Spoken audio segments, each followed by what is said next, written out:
أعوذ بالله من الشيطان الرجيم. بسم الله الرحمن الرحيم.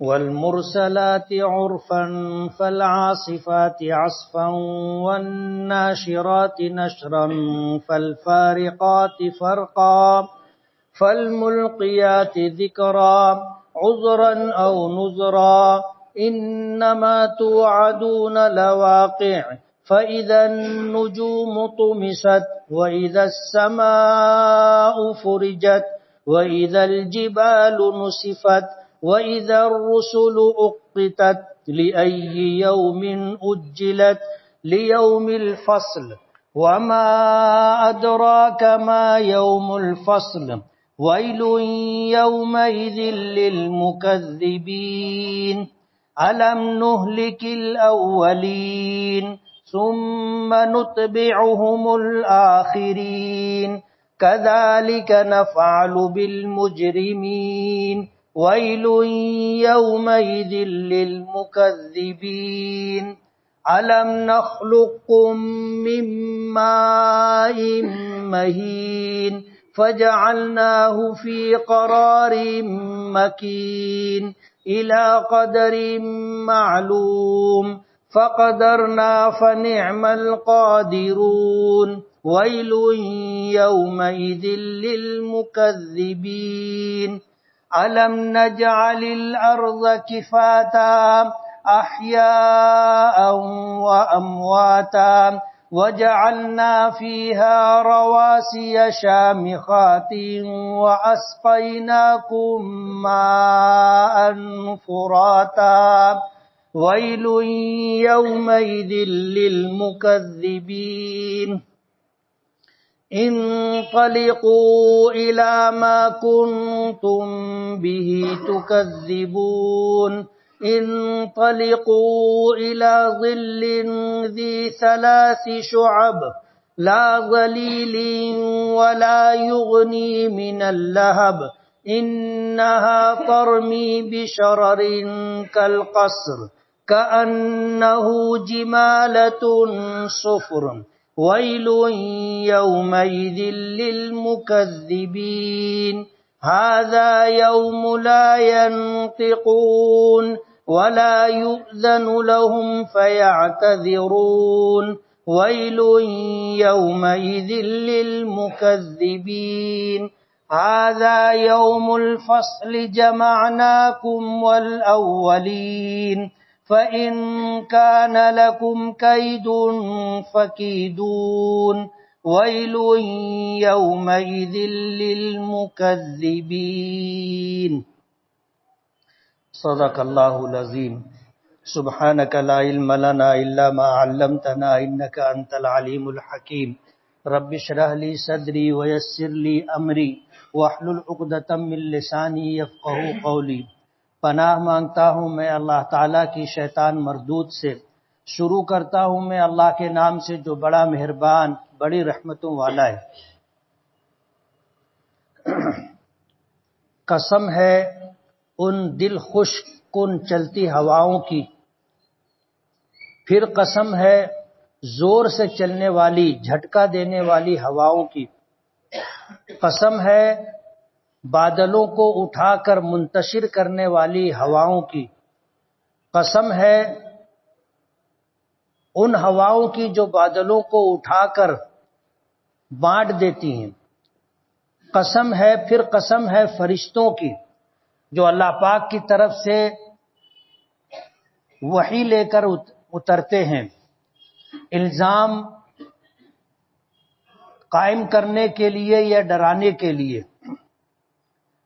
بے شک تم سے جو وعدہ کیا جاتا ہے وہ پورا ہونا ہے. پس جب ستارے بے نور کر دیے جائیں گے اور آسمان پھٹ پڑیں گے اور پہاڑ ہواؤں میں روئی کے گالوں کی طرح اڑائے جائیں گے، اور جب رسولوں کو وقت مقررہ پر لایا جائے گا. کس دن کے لیے یہ ساری چیزیں مؤخر کی جا رہی ہیں؟ فیصلے کے دن کے لیے. اور آپ کو معلوم ہے کہ فیصلے کا دن کیا ہے. ہلاکت ہے، بربادی ہے اس دن جھٹلانے والوں کے لیے، کیا ہم نے اگلے لوگوں کو ہلاک نہیں کیا، پھر ان کے بعد پچھلے لوگوں کو لے آئے، اسی طرح ہم مجرمین کے ساتھ کریں گے۔ قسم ہے بربادی، ہلاکت ہے، بربادی ہے اس دن جھٹلانے والوں کے لیے۔ کیا ہم نے تمہیں ایک بے قیمت پانی سے نہیں پیدا کیا، پھر ہم نے اسے ایک محفوظ مقام پر ٹھہرائے رکھا ایک مقررہ معلوم مدت تک، پس ہم نے اندازہ مقرر کیا اور ہم بہترین اندازہ لگانے والے ہیں۔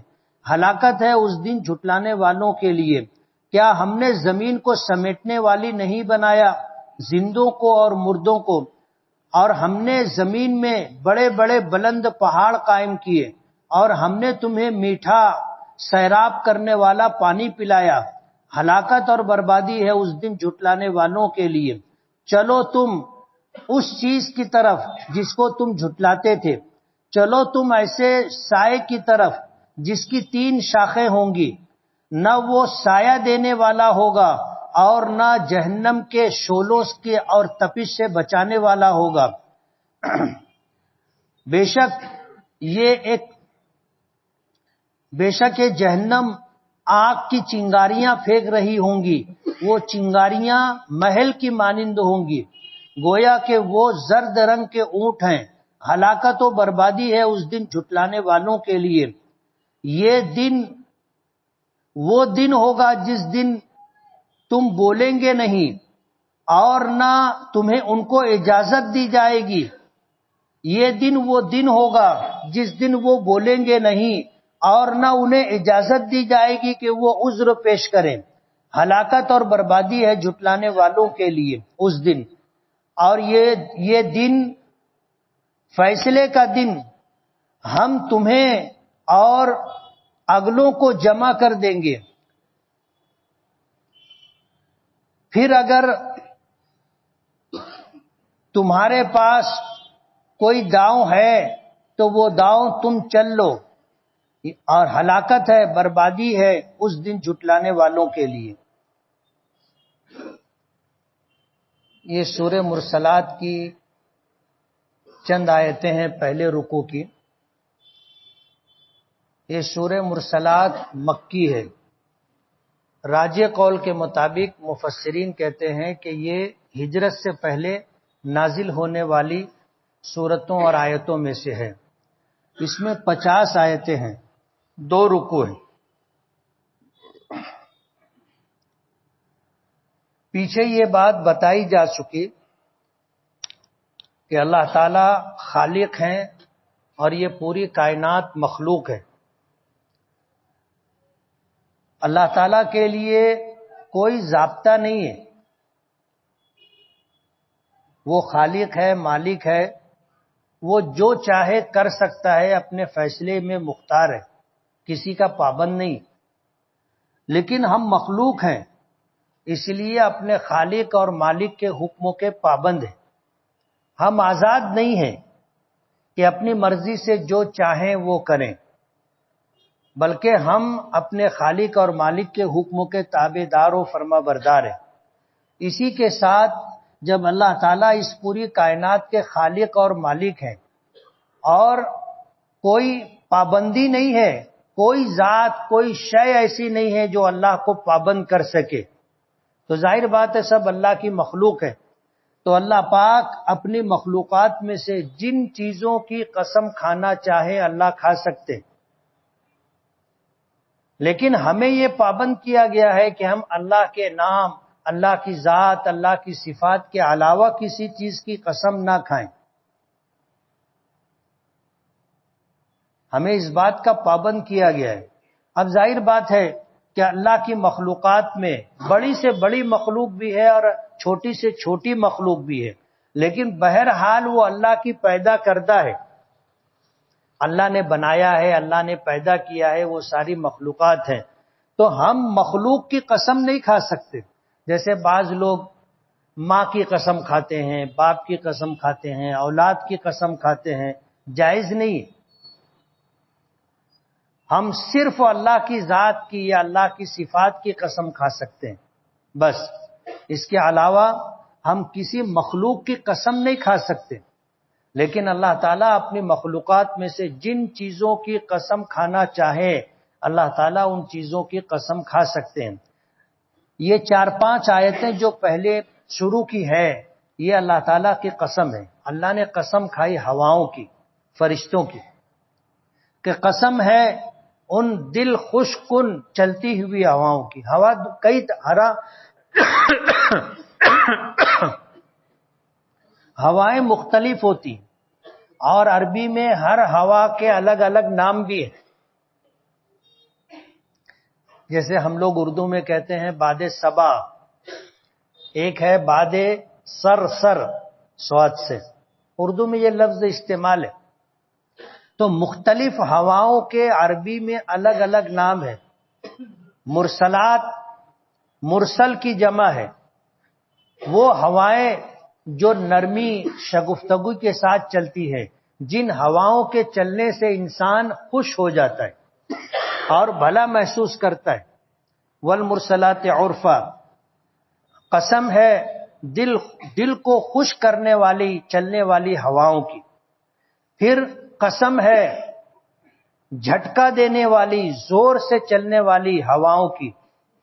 پھر قسم ہے ان ہواؤں کی جو بادلوں کو اٹھا کر آسمان میں منتشر کرتی۔ پھر قسم ہے ان ہواؤں کی جو بادلوں کو پھاڑ دیتی۔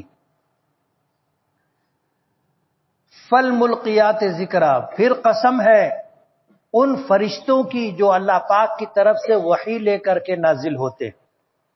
5 قسمیں کھانے کے بعد فرشتوں کے تعلق سے فالملقیات ذکرن عذرن او نذرا، فرشتے جو اللہ پاک کی طرف سے وحی لے کر کے آتے ہیں وہ وحی مختلف ہوتی ہے۔ عذرن الزام قائم کرنے کے لیے اللہ پاک کی طرف سے احکامات لے کر کے فرشتے اترتے ہیں۔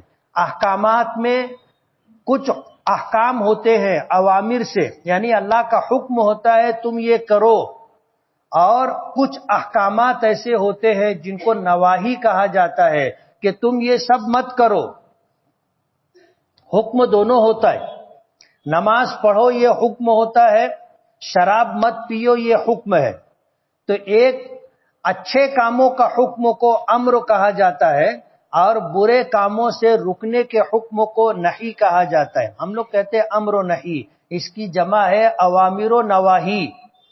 تو وہ فرشتے جو احکامات لے کر کے آتے ہیں وہ الزام قائم کرنے والے یا ڈرانے والے۔ انسان 2 طرح کے ہوتے، ایک وہ لوگ ہیں جن کے مقدر میں ایمان قبول کر لینا لکھا ہے، ہدایت اللہ کے قبضے قدرت میں، اللہ کے علاوہ ہدایت دینا کسی کے اختیار کی بات نہیں ہے۔ ورنہ ہمارے آقا جناب رسول اللہ صلی اللہ علیہ وسلم اتنے درد کے ساتھ مکے والوں کے درمیان ان کے گھروں پر، ان کی مجلسوں میں اور ان کے بازاروں میں جا کر کے انہیں سمجھایا کرتے تھے۔ مسلم شریف کی ایک روایت ہے جس میں نبی کریم صلی اللہ علیہ وسلم فرماتے ہیں کہ میری حیثیت ایسی ہے کہ لوگ جہنم کی طرف جا رہے ہیں اور میں ان کی کمر پیچھے سے پکڑ کر کے انہیں جہنم کے راستے سے ہٹا کر جنت میں جانے والے راستے پر ڈالنا چاہتا ہوں۔ پچھلے کئی ہفتہ پہلے میں نے ایک واقعہ سنایا تھا کہ مشرکین مکہ نبی کریم صلی اللہ علیہ وسلم کے پاس آئے اور حضور پاک صلی اللہ علیہ وسلم کو دعوت و تبلیغ سے روکنا چاہا کہ باپ دادا کے دین کے خلاف تبلیغ مت کرو، نئے دین کی لوگوں کے درمیان تبلیغ نہ ہو۔ آپ کے پاس آئے، تفصیلی واقعہ ہے کہ آئے تھے آپ کے چچا ابو طالب کے پاس اور پیشکش کی تھی کہ آپ اپنے بھتیجے کو سمجھاؤ، اس لیے کہ حضور اپنے چچا ابو طالب کی پرورش میں تھے اور وہ حضور کے ذمہ دار تھے۔ حضور پاک صلی اللہ علیہ وسلم کے والد ماجد کا انتقال آپ کے دنیا میں تشریف لانے سے پہلے ہو گیا تھا، پھر آپ کی والدہ بھی آپ کم عمری میں تھے، انتقال کر گئی. 6 سال کی عمر تھی، والدہ کا انتقال ہو گیا. دادا نے اپنی پرورش میں لیا، 8 سال کی عمر ہوئی، دادا کا انتقال ہو گیا. تو چچا ابو طالب کی پرورش میں رہے. اور وہ زمانہ ہمدردی کا زمانہ نہیں تھا، وہ زمانہ ایسا تھا کہ اپنی اولاد کو لوگ قتل کر دیتے تھے. بچی پیدا ہوتی تھی اس کو زندہ دفن کر دیا کرتے تھے. کسی یتیم کی پرورش کرنا تو بہت بڑی بات تھی. جتنے سہارے تھے پرورش کے، اللہ پاک نے سارے سہارے اٹھا لیے. آپ کی ولادت مبارکہ سے پہلے آپ کے والد کا سایہ اٹھا لیا. 6 سال کی عمر ہوئی، ماں کو اٹھا لیا. 8 سال کی عمر ہوئی، دادا کو اٹھا لیا. یعنی دنیا میں جتنے سہارے ہو سکتے تھے اللہ نے وہ سب سہارے اٹھا لیے. اور اپنے محبوب کو اللہ نے کسی کا ممنون، کسی کا احسان مند نہیں رکھا. اور ابو طالب نے حضور پاک صلی اللہ علیہ وسلم کی پرورش کی تھی، تو حضور نے وہ احسان اس طرح چکایا کہ ابو طالب عیالدار شخص تھے، بچے زیادہ تھے، تنگ دست تھے، غریب تھے، محتاج تھے. تو حضور کی پرورش ابو طالب نے کی. تو حضور نے ابو طالب کے بیٹوں میں سے ایک بیٹے حضرت علی کو لے لیا اور حضرت علی کی پرورش حضور نے کی، تاکہ چچا کا جو احسان ابو طالب کا حضور پر تھا وہ ختم ہو جائے. احسان کا بدلہ احسان کی شکل میں حضور نے دے دیا.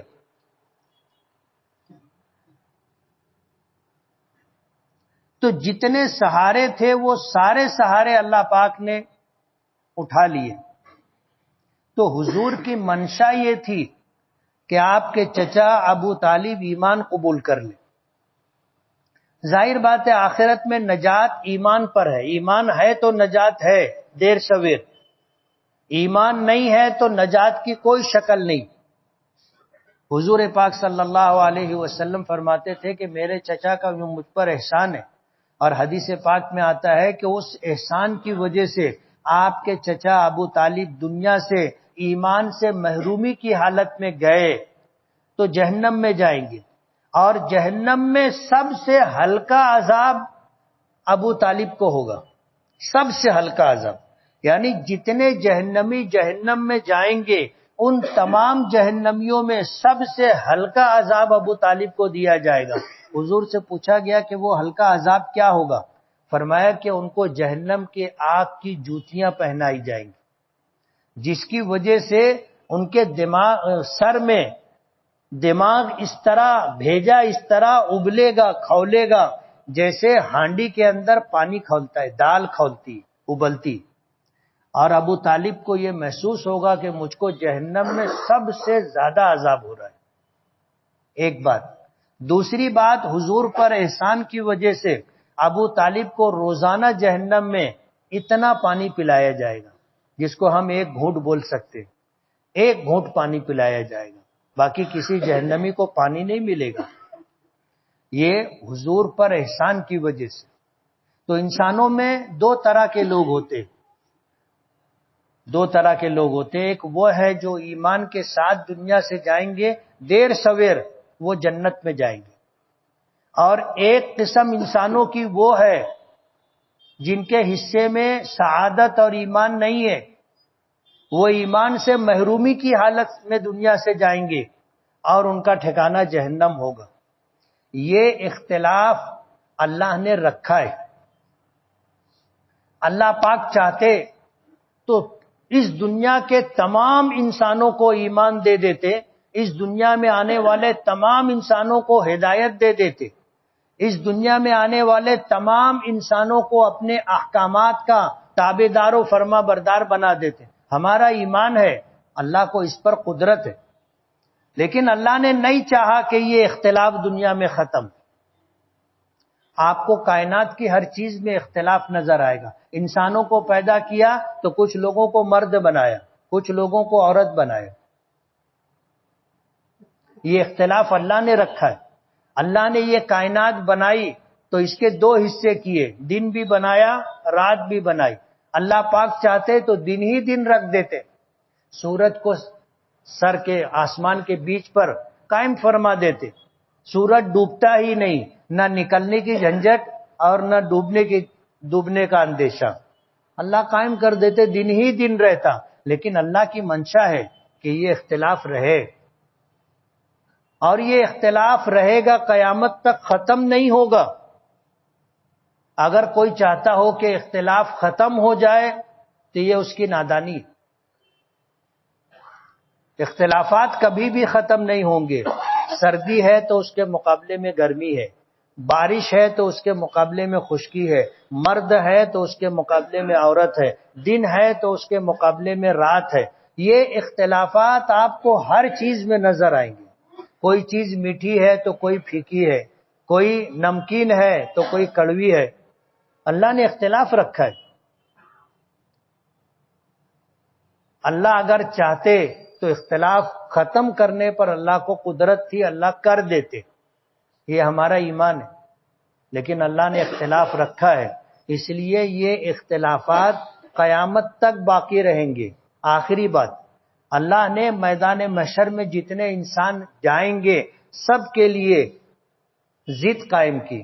ایک طبقہ وہ ہوگا جو جنت میں جائے گا، اللہ نے ان کے لیے جنت بنائی، اور ایک وہ لوگ ہوں گے جن کا ٹھکانہ جہنم ہوگا، اللہ نے ان کے لیے جہنم بنائی۔ اللہ چاہتے تو سب کو جنت میں ڈال دیتے، یعنی چاہتے تو جنت کے مقابلے میں جہنم نہیں بناتے، لیکن اللہ نے جنت بنائی تو اس سے ہٹ کر کے اس کی ضد جہنم اللہ نے بنائی۔ یہ اختلاف اللہ نے رکھا ہے، اسی لیے کسی نے کہا ہے کہ چمن میں اختلاف رنگ و بو سے بات بنتی ہے، تم ہی تم ہو تو کیا تم ہو، ہم ہی ہم ہیں تو کیا ہم ہیں۔ اگر بازار کے باغ بغیچے کے اندر سب صرف ایک ہی کلر ہوتا پھولوں کا تو ظاہر بات ہے زینت نہیں ہوتی، ہر پھول گلابی تو گلاب کے پھول کی اہمیت ہی نہیں رہتی۔ کوئی پھول سفید ہے، کوئی گلابی ہے، کوئی لال ہے، نہ جانے کیسے کیسے رنگ لیے ہوئے سینکڑوں قسم کے پھول، جن کی سائز بھی الگ، جن کی خوشبو بھی الگ۔ ضد ہے نا، اللہ نے خوشبو بنائی تو اس کے مقابلے میں بولو نا بدبو بھی اللہ نے رکھی۔ اللہ اب انسان سوچتا ہے کہ بدبو کا کیا فائدہ، بدبو سے کیا حاصل، لیکن یہ اللہ کی قدرت ہے، اور اس اختلاف کو اللہ نے اس کائنات میں رکھا ہے کہ خوشبو ہے تو خوشبو کے مقابلے میں بدبو بھی ہے۔ تو یہ اختلاف رہے گا۔ جو لوگ یہ چاہتے ہیں کہ اختلاف ختم کر دیں وہ نادان ہے، یہ اختلاف کبھی ختم نہیں ہوگا۔ اگر اللہ کے رسول صلی اللہ علیہ وسلم کو ہدایت دینے کا اختیار ہوتا تو آپ کے چچا ابو طالب جہنم میں نہیں جاتے۔ قرآن کریم میں ہے کہ اخیر وقت تھا،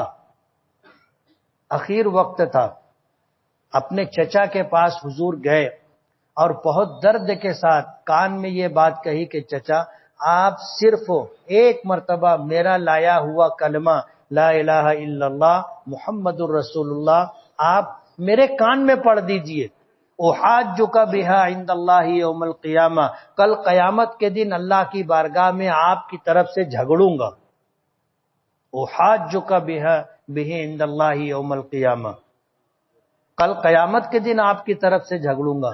لیکن اللہ کا فیصلہ نہیں تھا، اور ابو طالب یہ کہتے ہوئے دنیا سے گئے کہ اموت علی ملت عبد المطلب، میں اپنے باپ عبد المطلب کے دین پر مرتا ہوں۔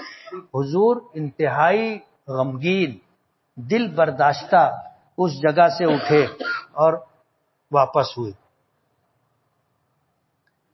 جب یہ صورتحال بنی تو اللہ پاک کی طرف سے وحی نازل ہوئی، انک لا تہدی من احببت ولکن اللہ یہدی من یشاء، کہ آپ جسے چاہیں ہدایت دے دے، یہ آپ کے اختیار کی بات نہیں، ولکن اللہ، لیکن اللہ جسے چاہے گا اسے ہدایت ملے، آپ جسے چاہیں اسے ہدایت مل جائے، ایسا نہیں، یہ اللہ کا فیصلہ ہے۔ تو اللہ کے رسول تو یہ چاہتے تھے کہ ایک انسان بھی جہنم میں نہ جائے، لیکن اللہ کی منشا تھی کہ یہ اختلاف رہے، ایک طرف جنت ہے تو اس کے مقابلے میں جہنم، جہنم ہے تو اس کے مقابلے میں جنت، تو یہ اختلاف رہے گا، قیامت تک ختم نہیں ہوگا، اور اگر کوئی ختم کرنا چاہے گا تو وہ ختم ہو جائے گا، اختلاف ختم نہیں ہوگا۔ عذراً الزام قائم کرنے والے آیات و احکام، الزام قائم کرنے والے کل قیامت کے دن میدان محشر میں جو لوگ ایمان نہیں لائے ان کے لیے اللہ نے فرشتوں کے ذریعے ایسے احکامات دنیا میں بھیجے جن احکامات کو اللہ نے الزام قائم کرنے کے لیے بھیجا۔ کل مشرکین و کافرین، ایمان سے محروم لوگ میدان محشر میں یہ نہیں کہہ سکیں گے کہ ہمیں تو کوئی بتانے والا، سمجھانے والا، سیدھا راستہ دکھانے والا آیا ہی نہیں۔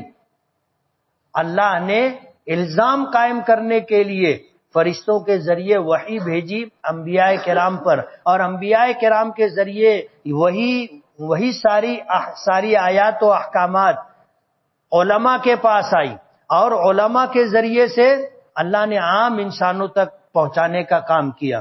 الزام عذراً، الزام قائم کرنے کے لیے کل کوئی نہیں کہہ سکے گا کہ اللہ آپ نے تو میری ہدایت کے لیے کوئی انتظام نہیں کیا تھا، آپ مجھے جہنم میں کیوں ڈال رہے ہیں؟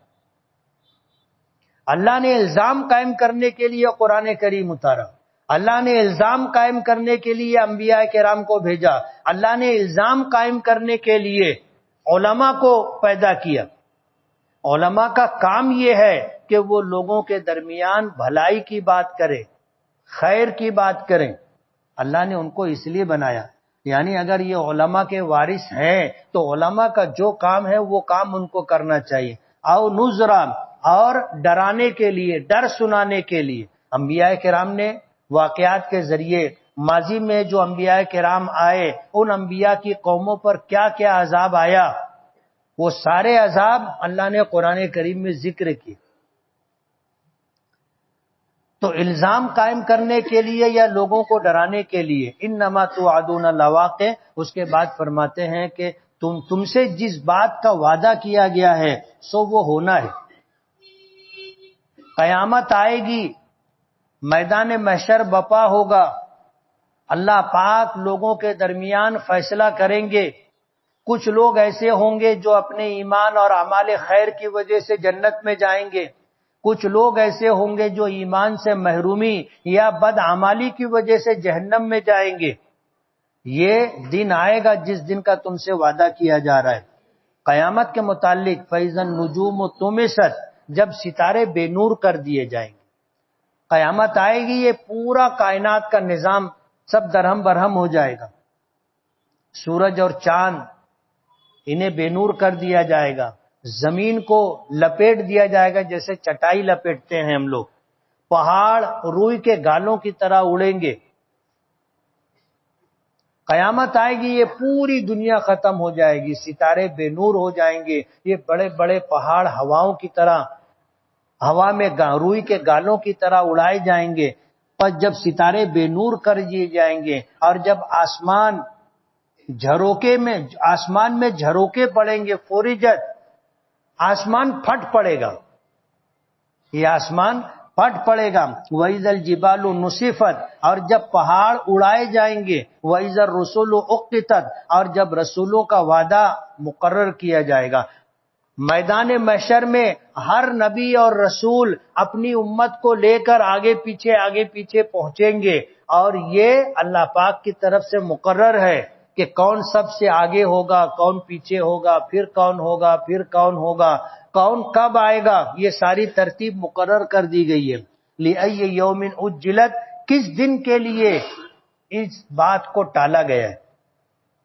ستاروں کا بے نور ہونا، چاند اور سورج کا ختم کر دیا جانا، زمین کو لپیٹ دیا جانا، پہاڑوں کا روئی کے گالوں کی طرح اڑنا، اسے کس دن کے لیے ٹالا گیا؟ فرمایا لیوم الفصل، انصاف کے دن کے لیے، میدان محشر کے لیے۔ وما ادراک ما یوم الفصل، اور آپ جانتے ہیں کہ فیصلے کا دن کیا ہے؟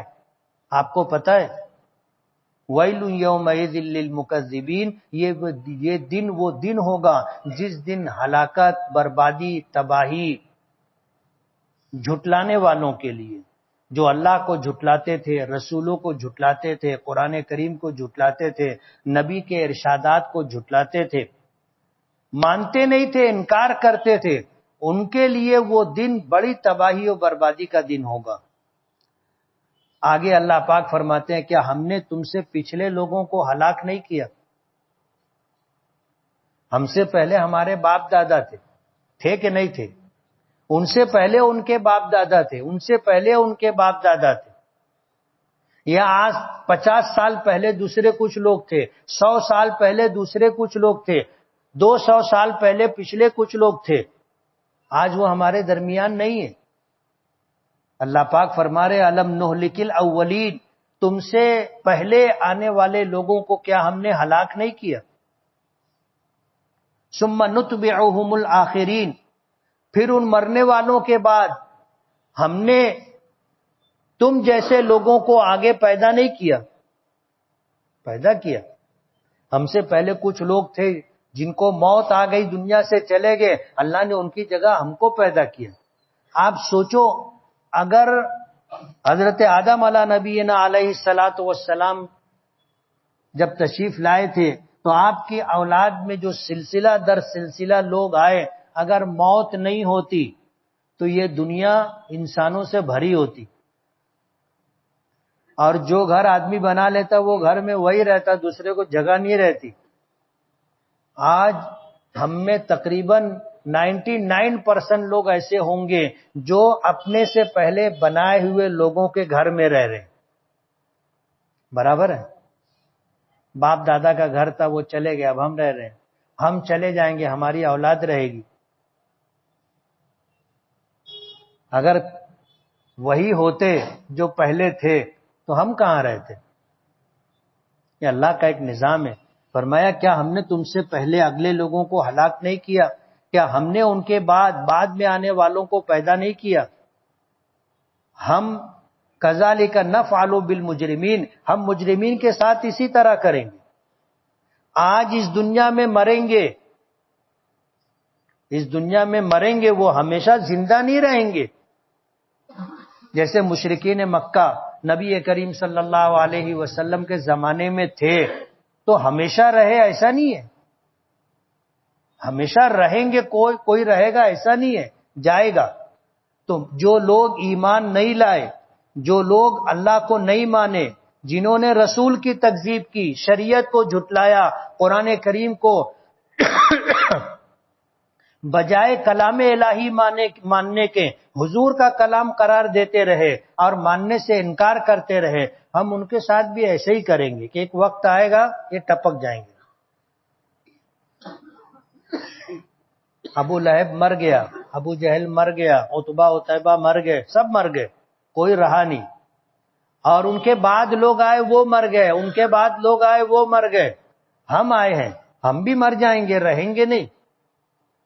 تو خطاب مشرکین مکہ کو ہے کہ کذالک نفعل بالمجرمین، جو لوگ مجرم ہیں، گنہگار ہیں، ان کے ساتھ ہم ایسا ہی کریں گے کہ وہ بھی جانے والے لوگوں میں شامل ہو جائیں گے۔ ہلاکت اور بربادی ہے جھٹلانے والوں کے لیے۔ مفسرین نے لکھا ہے کہ اس آیت میں ویل یومئذ للمکذبین بار بار ہے، ہلاکت، بربادی، تباہی جھٹلانے والوں کے لیے ہے۔ تو ہلاکت، بربادی، تباہی الگ الگ ہوتی ہے، عذاب بھی الگ الگ ہوتا ہے۔ بعض مفسرین نے کہا ہے کہ ویل جہنم کی ایک وادی کا نام ہے، ویل جہنم کی ایک وادی کا نام،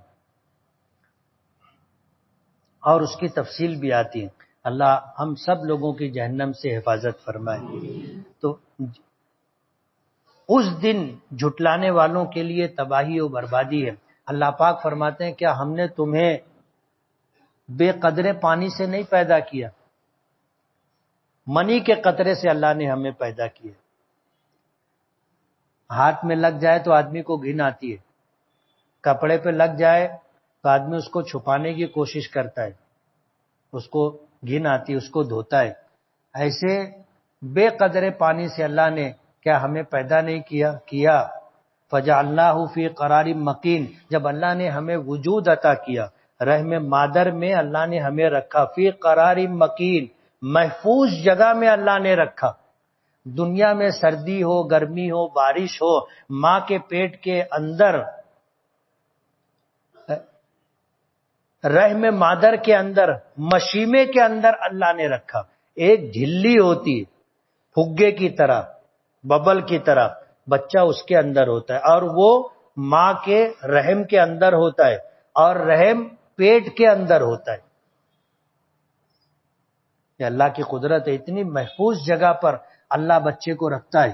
فرمایا فجعلناہ فی قرار مکین، جب انسانوں کے وجود کو ہم نے انسانوں کو وجود عطا کیا تو فی قرار مکین، رحم مادر میں محفوظ ترین جگہ پہ ہم نے اسے رکھا، الی قدر معلوم، ایک مقررہ مدت تک، ایک مقررہ مدت تک۔ اور وہ مدت یعنی ایک بچہ تمام مراحل سے گزر کر کے 6 سے 9 مہینے تک ماں کے پیٹ میں رہتا ہے۔ بچہ 6 مہینے پہ بھی پیدا ہو جاتا ہے، اس کو بولتے چھٹی کا ہے۔ 7 مہینے میں پیدا ہو جاتا ہے، بولتے ستواسا ہے۔ 8 مہینے میں بھی بچہ پیدا ہوتا ہے، 9 مہینے پر تو پیدائش ہو جاتی ہے۔ ایک مقررہ مدت تک ماں کے پیٹ میں بچہ رہتا ہے، کتنے دن رہے گا اللہ کو معلوم، الی قدر معلوم، ایک مقررہ مدت تک۔ فقدرنا، اور جس مدت کو وہ ماں کے پیٹ میں گزارتا ہے، اس کی تخلیق کے لیے، اس کی ترکیب کے لیے ہم نے ایک اندازہ بنایا۔ سر ہے، دونوں آنکھ ہے، ناک ہے، اس کے دونوں سوراخ ہیں، دونوں کان ہے، دونوں رخسار ہے، ہونٹ ہے، ہماری گردن ہے، اور یہ دونوں کاندھے ہیں، دونوں ہاتھ ہے، دونوں پیر ہے، پورا جسم۔ آپ غور کرو اللہ نے کتنی بہترین طریقے پر انسان کو بنایا، اسی لیے اسے اشرف المخلوقات کہا جاتا ہے۔ اگر ایک آنکھ چھوٹی ہو اور ایک بڑی ہو تو کیسا لگے گا؟ ایک کان چھوٹا ہو ایک کان بڑا ہو جائے تو کیسا لگے گا؟ اگر ایک ہاتھ بڑا ہو اور ایک ہاتھ ایسے ہو تو کیسا لگے گا؟ فقدرنا، اللہ نے بہترین اندازہ مقرر کیا۔ فنعم القادرون، اور ہم بہترین اندازہ قائم کرنے والے۔ ویل یومئذ للمکذبین، جھٹلانے والوں کے لیے اس دن تباہی و بربادی ہے۔ اللہ پاک فرماتے ہیں کیا ہم نے زمین کو سمیٹنے والا نہیں بنایا؟ بنایا کہ زندہ انسانوں کو وہ زمین اپنے اوپر رکھتی ہے اور مر جانے والوں کو اندر لے لیتی، چاہے ہم اندر کر دیں نہیں تو وہ قدرتی طور پر اندر چلے جاتے، مٹی میں مل جاتے۔ اللہ نے زمین کو سمیٹنے والا بنایا۔ احیاء و امواتا، زندوں کو اور مردوں کو، سب کو زمین سمیٹ لیتی، اپنے اندر لے لیتی۔ وجعلنا فیہا رواسی شامخات، اور اسی زمین میں ہم نے بلند بلند پہاڑ بنائے۔ واسقیناکم ماء فراتا، اور ہم نے تمہیں میٹھا ٹھنڈا پانی پلایا۔ ٹھنڈا پانی اللہ کی بہت بڑی نعمت ہے۔ اگر وہ پانی نہیں ہوتا اور ہمیں کھارا پانی پینا پڑتا، نمکین پانی پینا پڑتا تو کیسے گزارا ہوتا؟ حضرت علی رضی اللہ تعالی عنہ کہتے تھے کہ انسان اس پانی پر، پانی کے ذریعے اللہ نے جو احسان کیا ہے ہم وہ احسان نہیں چکا سکتے۔ میٹھا ٹھنڈا پانی، اور جیسے جیسے دن گزر رہا ہے نعمتیں بڑھتی جا رہی۔ پچھلے زمانوں میں لوگوں کو برف نہیں ملتا تھا، یہ برف تو اب بنانے لگے نا ہم لوگ، پہلے برف ملتا نہیں تھا۔ وہ پہاڑوں پر قدرتی برف کسی کو مل گیا تو مل گیا، اور وہ نایاب چیز تھی۔ اگر برف نہیں ہوتا تو ہم مالیگاؤں میں رہتے ہوئے کہاں برف دیکھ بھی نہیں پاتے۔ اب ہر آنے والا دن نئی نئی نعمتیں لے کر کے آتا ہے، اور جیسے جیسے زمانہ آگے جائے گا وَأَخْرَجَتِ الْأَرْضُ أَثْقَالَهَا، زمین اپنے اندر چھپے ہوئے خزانوں کو نکالے گی۔ بے شمار نعمتیں اللہ دے گا۔ آج سے 100 سال پہلے اگر کوئی کہتا کہ ایک سواری ایسی بھی آئے گی جو 150 400 لوگوں کو لے کر ان کا سامان لے کر ہوا میں اڑے گی اور ایک شہر سے دوسرے شہر تک پہنچائے گی.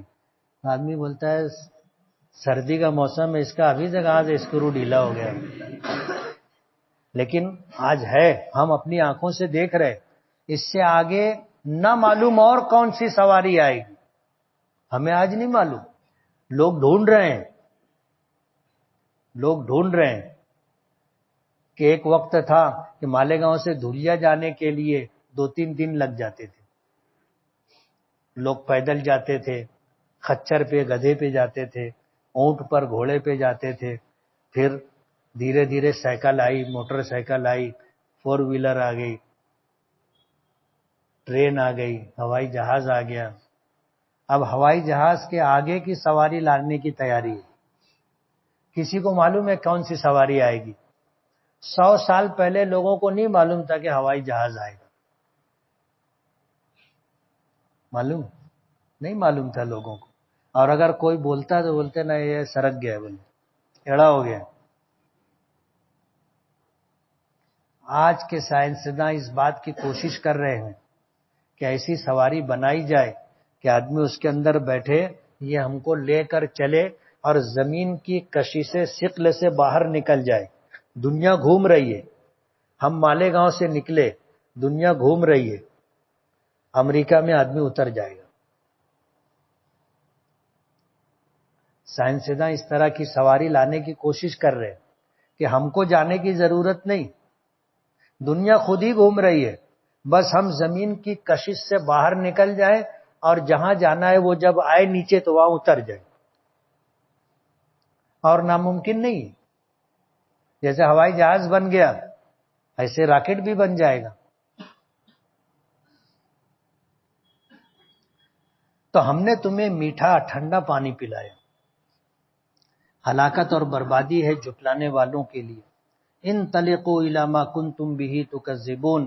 قیامت کے دن میدان محشر میں جب فیصلہ ہو جائے گا اور ایمان سے محروم مشرکین و کافرین جب جنت سے محروم کر دیے جائیں گے اور جہنم کا فیصلہ ان کے لیے ہو چکا ہوگا، تو فرشتے ان سے کہیں گے چلو چلو انطلقوا الی ما کنتم بہ تکذبون، تم چلو اس ٹھکانے کی طرف، اس چیز کی طرف جس کو تم جھٹلاتے تھے. جب اللہ کا پیغمبر کہتا تھا کہ دیکھو ایمان لے آؤ نہیں تو جہنم میں جانا پڑے گا، تو تم جھٹلاتے تھے. کہاں جانا ہے جہنم میں، بس یہ دنیا ہے، پیدا ہو گئے مر جائیں گے، بس اول اور آخر یہی ہے، نہ اس سے پہلے کچھ نہ اس کے بعد کچھ. لیکن جب اللہ نے طے کیا ہے اور رسولوں نے نبیوں نے ہمیں خبر دی ہے تو کل جہنم کی طرف لے جاتے ہوئے ان سے کہا جائے گا انطلقوا، چلو چلو جس چیز کو تم جھٹلاتے تھے اس ٹھکانے کی طرف چلو. انطلقوا الی ظل ذی 3 شعب. جہنم میں جو دھواں اٹھے گا، فرماتے ہیں انطلقوا الی ظل، ایسی چھاؤں کی طرف چلو جس کی 3 شاخیں ہوں گی، یعنی 3 طرف وہ ایسے دھواں پھیلے گا. اور وہ دھواں کیسا ہوگا؟ لا ظلیل ولا یغنی من اللہب. وہ دھواں نہ سایہ دے گا اور نہ جہنم کی تپش اور گرمی سے بچائے گا، بلکہ وہ دھواں خود ایک عذاب کی شکل ہوگی. انہا ترمی بشرر کالقصر. جہنم ایسی ہوگی جب چنگھاڑے گی تو چنگاریاں جیسے آگ چٹکتی ہے، کوئلے جلائے جاتے، لکڑی جلائی جاتی ہے تو چٹ سے آواز آتی ہے اور چنگاری اڑتی ہے. دیکھنا ہوگا تو وہ سیخ کباب بیچنے والوں کے پاس کبھی تھوڑی دیر کھڑے رہ کے دیکھنا، چنگاری چٹک چٹک کر اڑتی ہے. جہنم میں بھی ایسی چنگاریاں اڑیں گی تو یہ چنگاری رہے گی کیسی؟ جہنم چنگاریاں پھینکے گی کل قصر، محل کی طرح، قلعے کی طرح، یعنی اتنی بڑی بڑی آگ کے شعلے اتنے بڑے بڑے ایسے اڑیں گے. کأنہ جمالات صفر. مفسرین لکھتے ہیں کہ وہ جو ایک چنگاری محل کی طرح، ایک چنگاری قلعے کی طرح ہوگی، پھر وہ پھٹے گی تو چھوٹی چنگاری جو وہ ہوگی وہ زرد اونٹوں کی طرح ہوگی. یعنی جو اونٹ ہوتا ہے کتنا بڑا ہوتا ہے، بڑی چنگاری جب منتشر ہوگی تو چھوٹی چنگاریاں زرد اونٹوں کی طرح ہوں گی. ہلاکت اور بربادی ہے جھٹلانے والوں کے لیے. ھذا یوم لا ینطقون، یہ دن ہوگا کوئی بول نہیں سکے گا، بول نہیں سکے گا. لا ینطقون، بولیں گے نہیں. بسا اوقات ایسا ہوتا ہے نا کہ آدمی کہتا ہے وہ کیا بولے گا میرے سامنے، اس کے پاس کوئی دلیل ہے، کوئی حجت ہے. اور ایسا ہوتا ہے کہ جب ہمارے پاس کوئی جواب نہیں ہوتا، ہم لاجواب ہو جاتے، تو بولنے کے لیے زبان ہے لیکن آدمی بولتا نہیں ہے، خاموش رہتا ہے. وہ دن ہوگا کہ اس دن اللہ کی ربوبیت کا، اللہ کی الوہیت کا، اللہ کی وحدانیت کا، نبیوں کی نبوت اور رسالت کا، قرآن کریم کے کلام الہی ہونے کا، جنت اور جہنم کے وجود کا، حشر و نشر یعنی دوبارہ زندہ کیا جانا اور پھر اللہ کی بارگاہ میں جمع کیا جانا، حساب و کتاب کا ہونا، ان ساری چیزوں کو انسان جھٹلاتا تھا. لیکن جب ان کو اپنی آنکھوں سے دیکھ لے گا اس کی بولتی بند ہو جائے گی. کبھی ایسا ہوتا ہے کہ آدمی کی زبان سوکھ جاتی، گلا سوکھ جاتا ہے، بولنا چاہتا ہے بول نہیں پاتا. میدان محشر میں ایمان سے محروم اور بدعمالی کرنے والوں کا حال یہی ہوگا، کچھ بول نہیں سکیں گے. اللہ پاک فرماتے ہیں ھذا یوم لا ینطقون، یہ دن وہ دن ہوگا جب وہ بولیں گے نہیں. ولا یؤذن لهم، اور انہیں اجازت بھی نہیں دی جائے گی. ایسا دن ہوگا کہ اللہ کے حکم کے بغیر کوئی دم نہیں مار سکے گا اور ان کو بولنے کی اجازت نہیں ہوگی. کیسے بولے گا؟ آج بڑا آدمی مجلس میں موجود ہوتا ہے، کوئی آدمی چوں نہیں کرتا، سب خاموش بیٹھے رہتے ہیں. اور اگر کوئی بولنے کی کوشش کرے تو بھلے اس کی طرف وہ دیکھ لیتا ہے ایسے، تو اس کی آواز بند ہو جاتی. کل قیامت کے دن کوئی بول نہیں سکے گا. ولا یؤذن لهم، اور انہیں بولنے کی اجازت بھی نہیں دی جائے گی. فیعتذرون، کہ وہ اللہ کی بارگاہ میں معذرت کر سکیں، معافی مانگ سکیں، عذر پیش کر سکیں. کسی کے ساتھ ایسا نہیں ہوگا. ہلاکت اور بربادی ہے جھٹلانے والوں کے لیے. یہ دن فیصلے کا دن ہوگا. جمعناکم الاولین، ہم تمہیں بھی اور پچھلے لوگوں کو سب کو ہم جمع کر لیں گے. یہ اللہ کی قدرت ہوگی. ایک میدان میں حضرت آدم علیہ السلام سے لے کر آخری انسان جو آئے گا سب کو اللہ میدان محشر میں جمع کر لیں گے. ھذا یوم الفصل، یہ فیصلے کا دن ہوگا جس میں ہم تم کو اور اگلے لوگوں کو سب کو جمع کر لیں گے. فَإِن كَانَ لَكُمْ قَيْدٌ فَقِيدُونَ، مجرمین سے کہا جائے گا کچھ بولنے کی ہمت ہے تو بولو، کوئی چال چل سکتے ہو میرے مقابلے میں، میرے خلاف تو چل لو. ہم لوگ بولتے نا ٹیڑھی بولی جا رہی ہے، ہم لوگ ٹیڑھی بولتے ہیں نا، تو یہ اللہ پاک کی طرف سے ٹیڑھی بولی جائے گی. فَإِن كَانَ لَكُمْ قَيْدٌ فَقِيدُونَ، کوئی چال چل سکتے ہو تو چل لو، اللہ کے عذاب سے اپنے آپ کو بچا سکتے ہو تو بچا لو، حساب و کتاب سے انکار کر سکتے ہو تو انکار کر دو. لیکن بندہ اتنا مجبور ہوگا کچھ نہیں کر سکے گا، کچھ نہیں کر سکے گا.